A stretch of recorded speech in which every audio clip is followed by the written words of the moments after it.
नमस्कार दोस्तों, मैं सुधीर सिंह और आपका फिर से स्वागत करता हूं हमारी ऑनलाइन क्लासेस में। पिछले लेक्चर में जो हम पढ़े थे, हमारा चैप्टर 8 था साइकोमेट्रिक के बारे में, उसके चार्ट के बारे में, जिसको हमने अच्छी तरह से कंप्लीट कर लिया था। आज जो हमारा नया चैप्टर है, chapter 9 refrigeration and air conditioning में जो हमारे डेवलपमेंट्स हुए हैं उनके बारे में, क्या क्या हमारे लेटेस्ट डेवलपमेंट हुए हैं, उन चीज़ों को आज हम 1 बाय 1 डिस्कस करेंगे। देखिए, हमारे पास जो दिया हुआ है इन्वर्टर टेक्नोलॉजी और auto defrosting, blast cooling, star rating, ये चीज़ें जो हैं ये हमारी जो नई जनरेशन में आई हैं अभी। तो एसी में ये चीज़ें जो आप मॉडिफाई किया गया है जिस प्रकार से, उन चीज़ों को एक एक करके हम इसको समझते हैं। तो मैं आपको इसमें हिंदी और इंग्लिश दोनों का दे रखा है, दोनों को समझाने का प्रयास करूँगा। सो फ्रेंड्स, स्टार्ट करते हैं। As we know that refrigeration and air conditioning system consume a lot of power. So with the technological advance and emphasis on sustainable development, efforts are being made to minimize the power consumption per ton of refrigeration effect and also to make the refrigeration and air conditioning system more eco-friendly. So friend, जैसे कि आप जानते हैं कि जो AC है या refrigeration या इस तरह के जो भी इक्विपमेंट्स हैं जो कूलिंग के लिए हम यूज करते हैं, या फिर हीट पंप हो गया जिसको हम विंटर में हीटिंग के लिए यूज करते हैं, ये बहुत ही ज्यादा पावर कंज्यूमिंग होते हैं और इससे हमारा जो इलेक्ट्रिसिटी बिल है बहुत ही ज्यादा आता है। तो इस चीज के ऊपर जैसे जैसे हमारी टेक्नोलॉजी का एडवांसमेंट हो रहा है, नए नए डेवलपमेंट्स हो रहे हैं और इनोवेशंस हो रहे हैं, तो उसका जो असर है वो आरएसी फील्ड में भी, रेफ्रिजरेशन फील्ड में भी है। तो वहां पे भी कुछ ना कुछ नई टेक्नोलॉजीज लगातार आ रही हैं।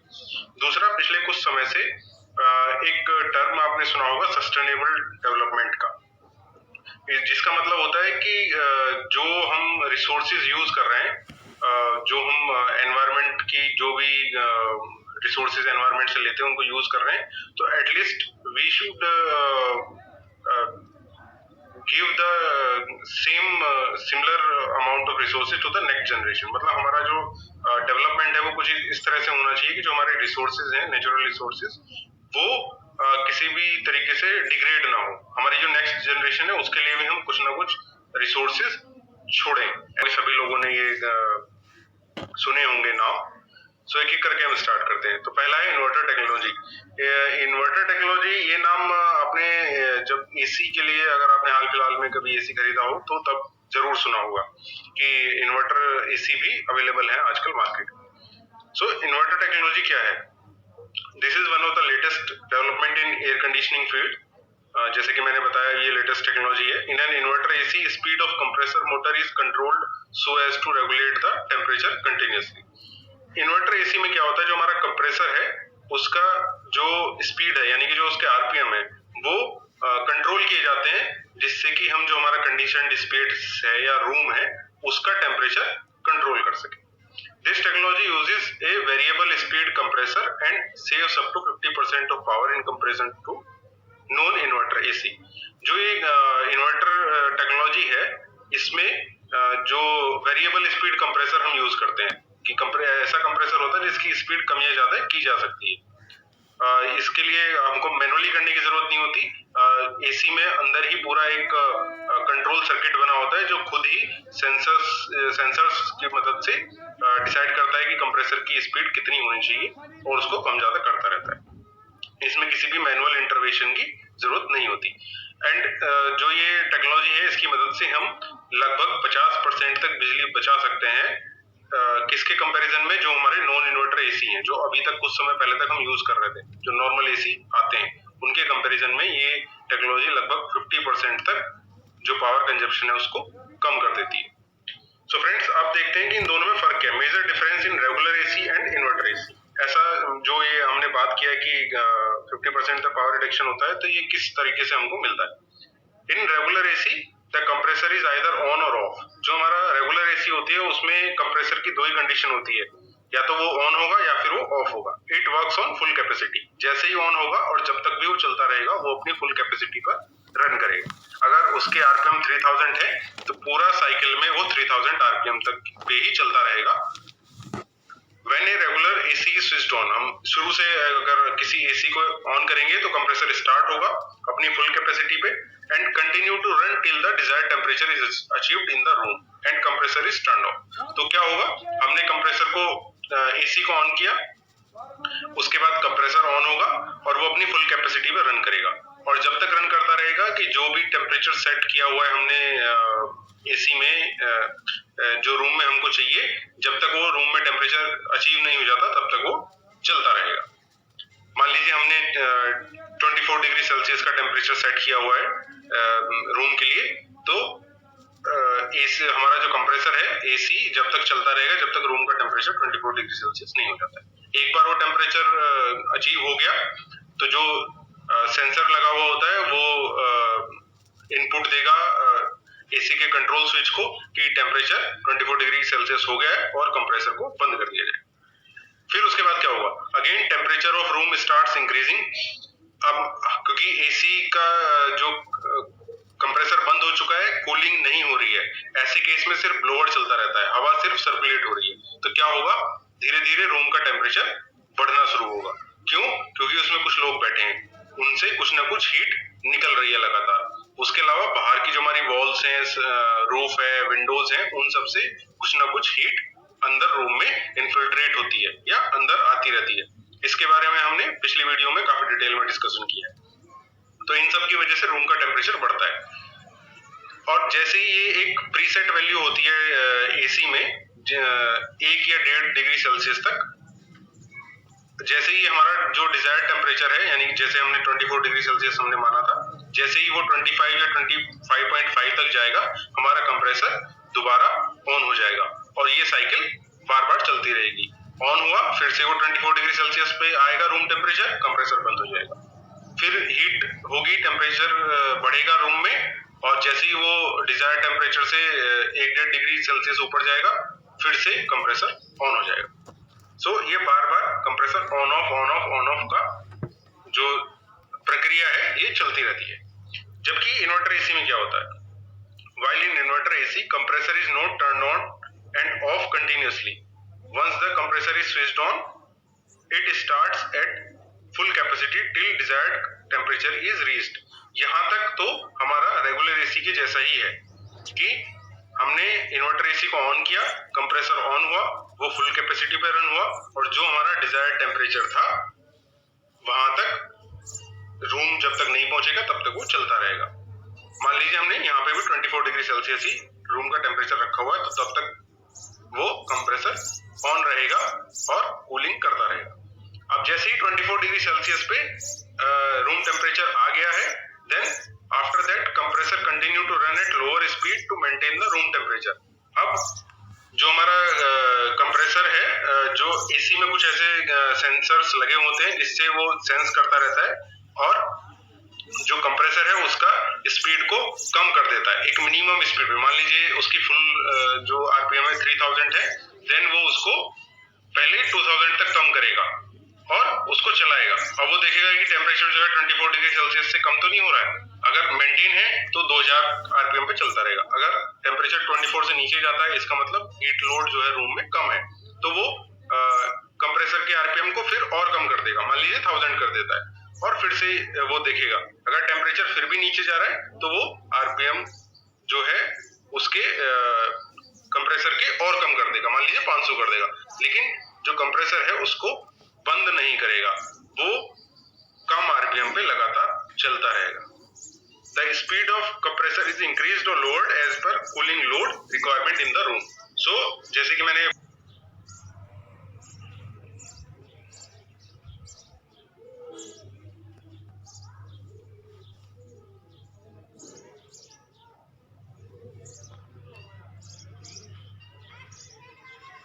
डिस्कस किया कि जो हमारा कंप्रेसर है वो कम RPM पे इन्वर्टर AC के केस में चलते रहता है, यानी कि वो फुल पावर नहीं कंज्यूम कर रहा है, एक मिनिमम पावर लेके और टेम्परेचर मेंटेन करता है। तो इससे क्या होता है कि हमारा जो पावर की रिक्वायरमेंट है बहुत कम हो जाती है। और जैसे कि हमारा जो एसी का कंप्रेसर है बार बार ऑन ऑफ नहीं हो रहा है, तो जो इनिशियल रशिंग करंट होता है वो भी उस तरह की प्रॉब्लम भी नहीं होती है। ये आप समझ सकते हैं कि जब हम जैसे इनिशियली मोटर या इस तरह का कोई भी डिवाइस जनरेट चलता है तो शुरू में बहुत ज्यादा करंट वो ड्रॉ करता है, तो वो ऑन ऑफ की कंडीशन में हर बार हर कुछ समय के बाद में होगा, जबकि वो इन्वर्टर एसी की केसेस में नहीं है। As compressor is not switched on and off continuously, it makes lesser noise.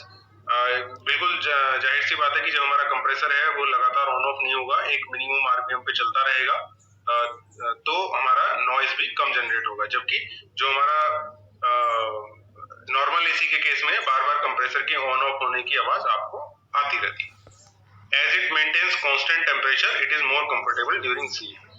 तो जैसे कि हमने डिस्कस किया है कि जो इन्वर्टर एसी है उसमें temperature maintenance cost is higher, क्योंकि इसमें कुछ एडवांस सेंसर लगे होते हैं, लेटेस्ट टेक्नोलॉजी यूज हो रही है, तो इन्वर्टर एसी का जो मेंटेनेंस है वो थोड़ा सा ज्यादा होता है। Friend, next is auto defrosting. So इसके बारे में डिस्कस करने से पहले अगर मैं फ्रेंड्स आपको याद करना थोड़ा बताना चाहूंगा कि अगर आपके घर में पुराना फ्रिज कोई होगा तो आप देखेंगे कि जो फ्रीजर सबसे ऊपर रहता है उसमें बहुत ज्यादा बर्फ जम जाती है, और जो उसको निकालना और तोड़ना भी बहुत मुश्किल हो जाता है। उस जो बर्फ जमती है उसी को हम बोलते हैं फ्रोस्टिंग, और उसको उस बर्फ को पिघलाने के लिए हम क्या करते हैं, जनरली जो फ्रिज है उसको उस समय पर थोड़ी देर के लिए बंद कर देते हैं। उससे क्या होता है कि जो वो बर्फ फ्रीजर में जमती है वो अपने आप पिघल जाती है। इसको हम बोलते हैं डीफ्रोस्टिंग। सो टर्म आया, हमने फ्रोस्टिंग के बारे में बात किया कि जो आइस जमता है फ्रीजर में, क्योंकि फ्रीजर सबसे ठंडा वाला हिस्सा होता है रेफ्रिजरेटर में, तो वहां पे हवा जब उसके कांटेक्ट में आती है वहां पे हमारी इवेपोरेटर की कॉइल्स भी होती हैं। अगर आपने देखी हो, फ्रीजर के बाहर में कॉइल्स लगी हुई दिखती हैं जो पुरानी एसी पुरानी रेफ्रिजरेटर हैं, नए वालों में तो नहीं आती, सब कुछ कवर्ड होता है। तो उसको हम फ्रोस्टिंग कहते हैं, और उसको उस आइस को पिघलाने के लिए हम जो बीच बीच में फ्रीज को बंद कर देते हैं उस प्रक्रिया को हम बोलते हैं डीफ्रोस्टिंग। अब ऑटो डिफ्रोस्टिंग क्या है?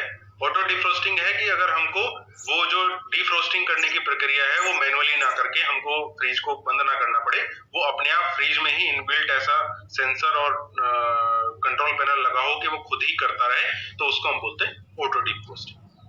सो फ्रेंड्स, अब स्टार्ट करते हैं।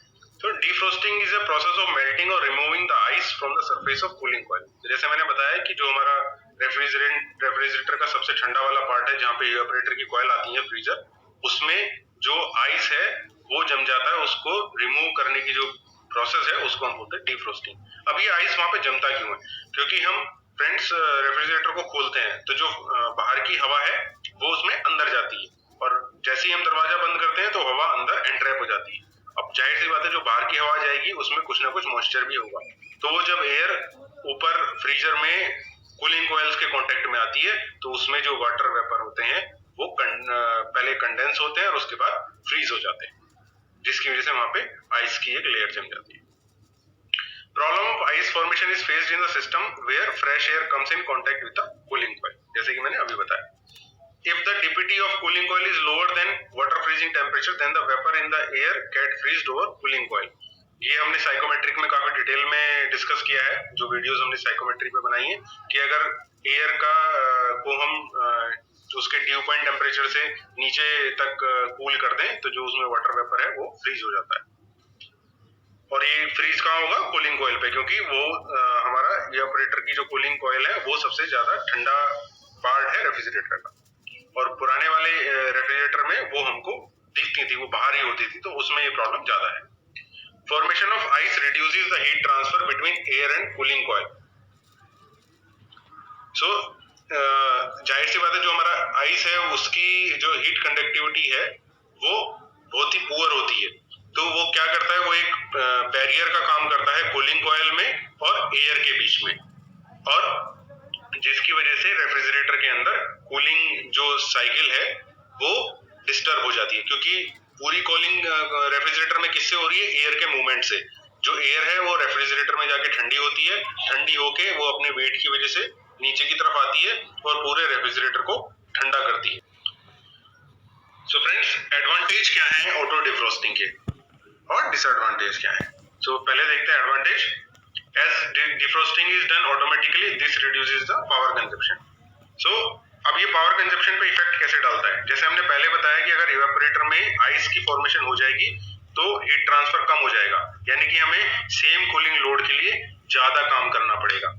तो अब मैनुअली में तो ये हो गया, क्योंकि ह्यूमन इंटरवेंशन की जरूरत है, तो वो पर्सन डिपेंडेंट हो गया कि कभी किसी ने 2 दिन में कर लिया, किसी ने 4 दिन में किया, किसी को याद नहीं आया तो उसने हफ्ते भर नहीं किया, यानी कि वो हफ्ते भर फ्रोस्टिंग के साथ ही पूरा सिस्टम चलता रहा और ज्यादा पावर कंजप्शन होती रही। लेकिन अगर हम ऑटो डिफ्रोस्टिंग यूज करते हैं तो वहां पे प्री सेट पहले से वैल्यूज हैं कि प्रेशर इतने तक पहुंचेगा, ड्रॉप होगा तो डिफ्रोस्टिंग होनी है, टेम्परेचर इवेपोरेटर में इतना तक बढ़ गया तो डिफ्रोस्टिंग होनी है। तो किसी की मैनुअल इंटरवेंशन की जरूरत नहीं है, तो हमारा पावर कंजप्शन इसमें कम होता है। दूसरा है frozen food do not stick together. आप देखेंगे फ्रीजर में बहुत ज्यादा जो फ्रोस्टिंग हो जाती है, बर्फ जम जाता है, तो हमारा जो फूड हमने या और कोई भी चीज उसमें रखी हो जाती है तो वो सब आपस में चिपक जाती है। तो उस तरह की प्रॉब्लम्स भी ऑटो डिफ्रोस्टिंग में अवॉइड हो जाती है। तो अभी disadvantage, it is expensive as include different automatic controls, heating elements, thermal cut off safety etcetera. So कई बार क्या होता है फ्रेंड्स की डिफ्रोस्टिंग के टाइम पे एक हीटिंग एलिमेंट भी यूज किया जाता है, जिससे कि हमारी जो डिफ्रोस्टिंग का टाइम है उसको कम किया जा सके। हीटिंग एलिमेंट से फटाफट हीट किया जाता है इवेपोरेटर का एरिया और जो आइस फॉर्म हुई है उसको रिमूव कर दिया जाता है। सो इतने सारे जब हम उसमें ऑटोमेटिक कंट्रोल्स और एलिमेंट्स लगाएंगे तो डेफिनेटली उसकी जो प्राइस है वो बढ़ जाती है। तो ऑटो डिफ्रोस्टिंग वाले जो इक्विपमेंट्स होते हैं उनकी प्राइस नॉर्मल इक्विपमेंट से थोड़ी ज्यादा होती है। ऑटो डिफ्रोस्टिंग में so friends, next is blast cooling. Blast cooling is also known as blast chilling, is a method of quickly cooling the food quickly to a lower temperature and device is called blast chiller. So blast cooling, जिसको हम blast chilling भी बोलते हैं, ये एक method है food को बहुत ही जल्दी से ठंडा करने का। बहुत ही लो टेम्परेचर तक उसको ठंडा किया जाता है बहुत ही जल्दी, और इस डिवाइस को हम बोलते हैं blast chiller. This method greatly reduces the possibility of bacterial growth. ये जो तरीका है फूड को इमीडिएटली ठंडा करने का, इससे हमारा जो खाना होता है उसमें बैक्टीरियल ग्रोथ की, जो बैक्टीरिया के बढ़ने की जो चांसेस है वो बहुत ही कम हो जाते हैं। It has been found that generally bacteria multiply fast between 8 degree Celsius to 68 degree Celsius. ये ऐसा रिसर्च में या कुछ इस तरह से हमने पाया गया है कि जो बैक्टीरिया है वो जनरली 8 डिग्री सेल्सियस से 68 डिग्री सेल्सियस के टेम्परेचर के बीच में बहुत जल्दी से ग्रो करते हैं या मल्टीप्लाई करते हैं अपने आप को। Therefore, by cooling the cooked food from 70 degree Celsius to 3 degree Celsius or below within 1.5 hours, the food is considered safe for storage and later consumption. तो क्या करते हैं, जो कुक्ड फूड होता है मान लीजिए कि 70 डिग्री सेल्सियस एंड अबव है, तो उसे कूल कर दिया जाता है 3 डिग्री सेल्सियस तक या फिर उससे भी कम 1.5 घंटे के अंदर, यानी चिलर हमारी मदद करता है। सो फ्रेंड्स, नेक्स्ट टेक्नोलॉजी जो हम यूज करते हैं वो है स्टार रेटिंग। ये भी आपने जनरली सभी लोगों को मालूम होगा, जब भी आप कोई इलेक्ट्रॉनिक डिवाइस आजकल लेने जाते हैं, जैसे टीवी हो गया, ट्रांसफार्मर हो गया, फैन में भी आजकल आने लगा है, एसी रेफ्रिजरेटर में तो आता ही है। रेफ्रिजरेटर के ऊपर में आप देखेंगे एक स्टिकर लगा होता है जिसमें स्टार्स बने होते हैं, तो that is known as star rating.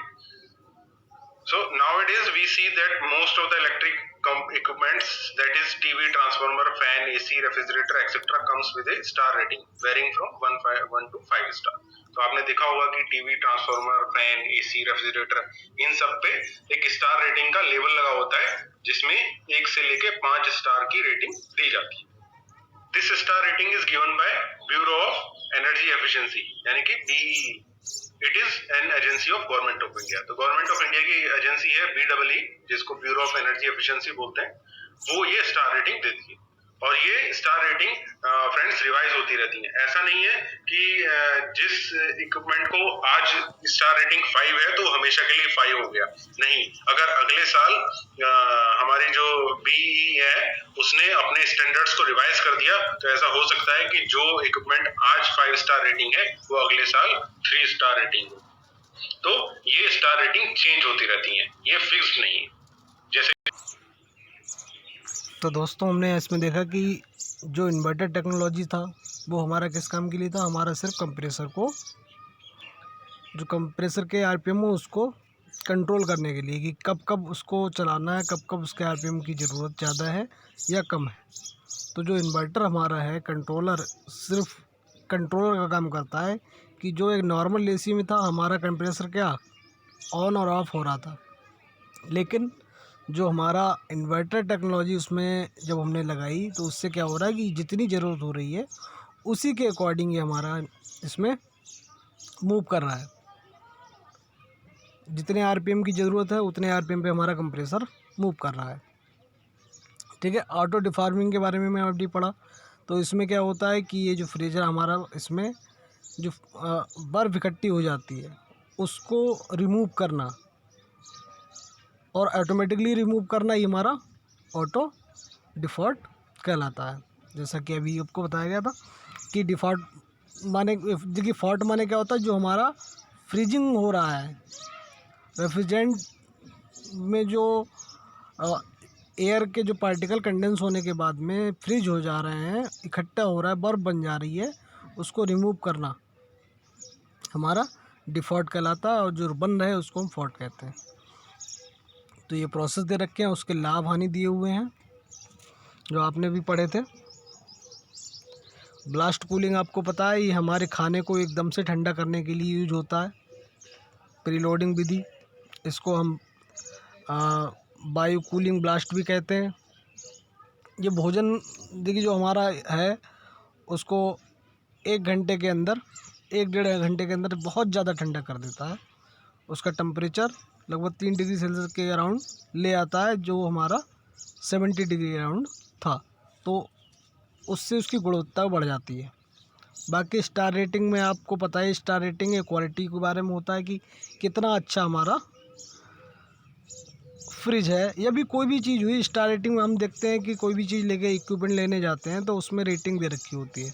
तो ये रेटिंग आपको दी हुई है, उसके बारे में बताती हैं कि कितना अच्छा है ये जो हमारा फ्रिज है, टीवी है, एसी है, ये कितना अच्छा है, उसके बारे में आपको ये रेटिंग के माध्यम से पता लगता है कि इसकी क्वालिटी कितनी अच्छी है। तो जो अभी आपका जो दे रखा है bureau of the energy efficiency BEE, इसने इसका गठन किया 2006 मई में, जो आपको दे रखा है। तो इसमें क्या होता है कि यही निर्धारित करती है कि कितनी रेटिंग देनी है।